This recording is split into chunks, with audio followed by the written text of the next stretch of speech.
আসসালামু আলাইকুম। আজ সকালে একটা বড় খবর পাওয়া গেল, যেটা জানা যাচ্ছে যে প্রাক্তন প্রধান বিচারপতি এবিএম খায়রুল হককে গ্রেপ্তার করেছে বাংলাদেশের গোয়েন্দা পুলিশ। গত কয়েক মাস ধরেই তাকে গ্রেপ্তারের দাবি উঠছিল এবং তার অবস্থান নিয়ে নানা রকম বিভ্রান্তি তৈরি হচ্ছিল, কিন্তু এখন যেটা দেখা যাচ্ছে যে শেষ পর্যন্ত পুলিশ তাকে গ্রেপ্তার করতে সক্ষম হয়েছে। এটা যদি আমি বলি যে বাংলাদেশের ইতিহাসের সবচেয়ে আলোচিত এবং সমালোচিত বিচারপতি হচ্ছেন এবিএম খায়রুল হক, তাহলে আসলে ভুল বলা হবে না।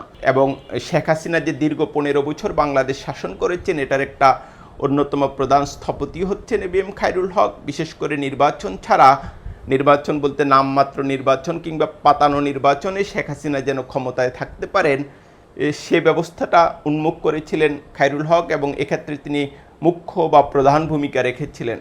আমরা যেটা জানি যে বাংলাদেশের রাজনীতিতে একটা বিশেষ পরিস্থিতিতে তত্ত্বাবধায়ক সরকার ব্যবস্থা প্রণয়ন করা হয়েছিল এবং বাংলাদেশের সবগুলো রাজনৈতিক দলই আসলে এই ব্যাপারে একমত পোষণ করেছিল, এবং একটা রাজনৈতিক ঐক্যমতের ভিত্তিতে, একটা সামাজিক চুক্তি বলতে পারি, রাজনৈতিক চুক্তি বলতে পারি, এর ভিত্তিতে তত্ত্বাবধায়ক সরকার ব্যবস্থা প্রণয়ন করা হয়। হ্যাঁ, এটা নিয়ে কিছু বিতর্ক হয়েছে, কিছু সমালোচনা হয়েছে, এবং এটা আসলে প্রপারলি কাজ করছিল না, সেটাও সত্য।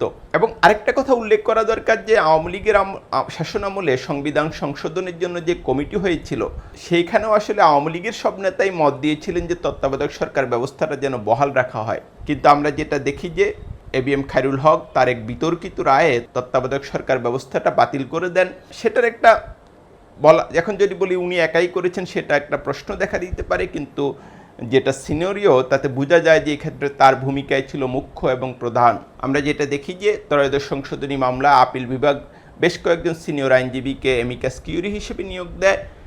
সাংবাদিক হিসেবে আমি ওই মামলাটা সরাসরি কাভার করেছিলাম। একমাত্র আজমানুল হোসেন কিউসি ছাড়া সকল সিনিয়র আইনজীবী এ ব্যাপারে একমত হন যে তত্ত্বাবধায়ক সরকার ব্যবস্থা বহাল রাখতে হবে। এমনকি প্রবীণ আইনজীবী টিএস খান এটা সতর্ক বার্তা উচ্চারণ করেন যে তত্ত্বাবধায়ক সরকার যদি না রাখা হয়, তাহলে বাংলাদেশ খুব বড় সংকটের মুখে পড়বে, এমনকি গৃহযুদ্ধও লেগে যেতে পারে। আমরা কিন্তু পরে একই পরিস্থিতি দেখলাম। এমনকি আওয়ামী লীগের যে অ্যাটর্নি জেনারেল ছিলেন, তার মনে যেটাই থাকুক, তিনিও কিন্তু শুনানিতে তত্ত্বাবধায়ক সরকার বহাল রাখার কথা বলেন। তা আমরা যেটা দেখি যে মানে খুবই স্মল মার্জিনে বিভক্ত রায়ে এবিএম খায়রুল হকের বিভক্ত রায়ে তত্ত্বাবধায়ক সরকার ব্যবস্থা বাতিল করা হয়, এবং সংক্ষিপ্ত আদেশে যেটা বলা হয়েছিল যে সংসদ যদি চায় 2 মেয়াদে তত্ত্বাবধায়ক সরকার ব্যবস্থা বহাল রাখতে পারে। কিন্তু অবসরের 16 মাস পর বিচারপতি এবিএম খায়রুল হক যে রায় লেখেন, তিনি সেখানে ওই 2 মেয়াদের কথাটা ফেলে দেন। মানে হচ্ছে উন্মুক্ত আদালতে তিনি যে রায়টা দিয়েছিলেন, কিন্তু পরবর্তীতে যে রায় লেখেন, যখন তিনি আসলে প্রধান বিচারপতি ছিলেন না, তার অবসরের 16 মাস পর, সেখানে তিনি আর ওই 2 মেয়াদে তত্ত্বাবধায়ক সরকার ব্যবস্থার কথাটা রাখেননি। এরই মধ্যে আওয়ামী লীগ সংবিধান সংশোধন করে তত্ত্বাবধায়ক সরকার বাতিল করে দেয়। প্রাক্তন প্রধান বিচারপতি মাহবুবুল আমিন চৌধুরী, প্রাক্তন বিচারপতি নজরুল ইসলাম চৌধুরী সহ অনেক আইন বিশেষজ্ঞরা মনে করেন যে এটা একটা ফৌজদারি অপরাধ ছিল। বিচারপতি মাহবুবুল আমিন চৌধুরী যেটা বলেছিলেন যে 1-2 মাস দেরি হতে পারে, কিন্তু একটা রায়ের জন্য 16 মাস দেরি হয় এবং রায়ের পরিবর্তন আনা, এরকম একটা বড় পরিবর্তন, এটা নিশ্চিত করে একটা ফৌজদারি অপরাধ।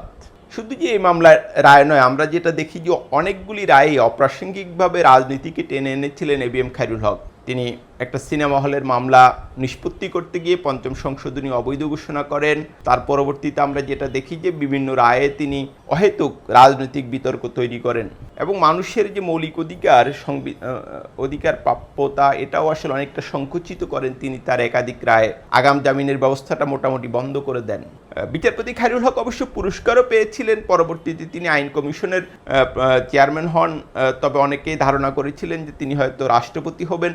তিনি নিজে সেটা হতেও চেয়েছিলেন, পরে হতে না পেরে কিছুটা ক্ষুব্ধ, হতাশ ছিলেন আওয়ামী লীগের প্রতি। তো যেটা বলছিলাম যে এই যে এবিএম খায়রুল হকের যে একটা বিচারিক পাপাচার, এবং আওয়ামী লীগকে বিচারিক পাপাচারের মাধ্যমে আওয়ামী লীগকে ক্ষমতায় রাখার তার যে প্রচেষ্টা কিংবা যে কার্যক্রম, তা নিয়ে দিনের পর দিন বিতর্ক হয়েছে, এবং আমরা অবশেষে দেখলাম আইনের গতিতে কাজ করছে, এবং আইন বাংলাদেশের প্রাক্তন প্রধান বিচারপতিকেও রেহাই দিচ্ছে না। আমরা আশা করি তিনি ন্যায় বিচার পাবেন, এবং আদালতে নিরপেক্ষ বিচারে যদি দোষী সাব্যস্ত হন, তার শাস্তি হোক।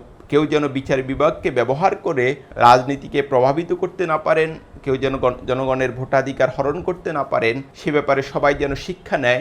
এই কারণেও খায়রুল হকের বিচারটা জরুরি। কিন্তু যেটা আমি বলেছি, তারও ন্যায় বিচার পাওয়ার অধিকার রয়েছে। এখন যেটা বড় প্রশ্ন যে খায়রুল হক কি শেষ পর্যন্ত তার পাপের শাস্তি পেতে চলেছেন।